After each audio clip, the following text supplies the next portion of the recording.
Welcome back to USA News, your go-to source for the biggest stories and breaking updates from across the United States. If you want to stay ahead of the news, make sure to hit that subscribe button right now. Let's dive straight into today's top story. 8 people accused of having ties to the far-left activist movement known as Antifa are facing sentencing in a case that federal authorities say could become one of the most significant domestic terrorism prosecutions in recent American history.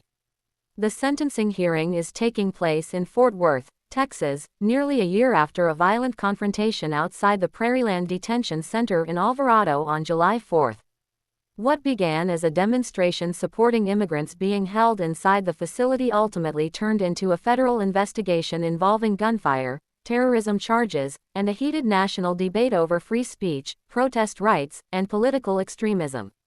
According to prosecutors, the incident escalated when demonstrators gathered outside the Immigration Detention Center. Authorities allege that one participant, Benjamin Song, opened fire and wounded a local police officer.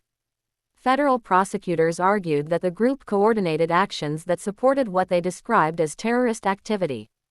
In March, after a nearly 3-week federal trial, a jury convicted several defendants on charges including providing material support to terrorists. Song was also convicted of attempted murder and now faces a potential life sentence.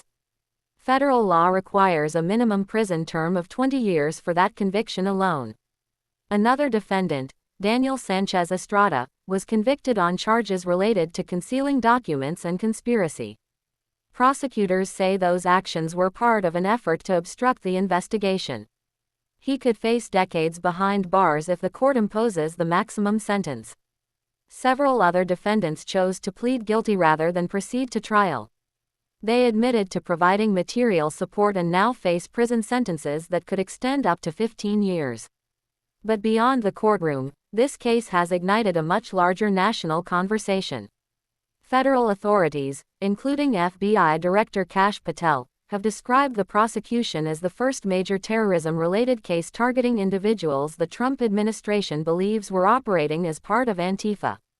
Prosecutors argue that the evidence demonstrates organized support for violent actions. The defendants, however, strongly reject that characterization.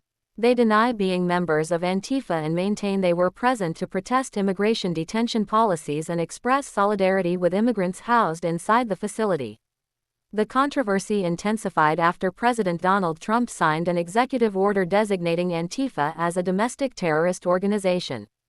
Legal scholars and civil rights advocates point out that the United States does not maintain a formal domestic terrorist designation system comparable to the State Department's Foreign Terrorist Organization list.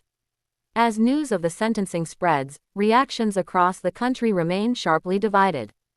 Supporters of the prosecution argue that violence against law enforcement should be met with severe consequences regardless of political ideology.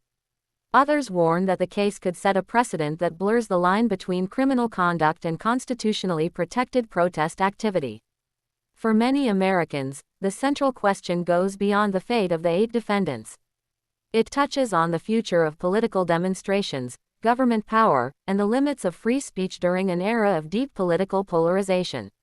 Now, with sentencing underway, the nation is watching closely. The decisions handed down in this Texas courtroom could influence future protest-related prosecutions and shape the ongoing debate over domestic extremism, public safety, and civil liberties for years to come. As the final chapter of this case unfolds, one thing is certain: its impact may extend far beyond the walls of the courthouse.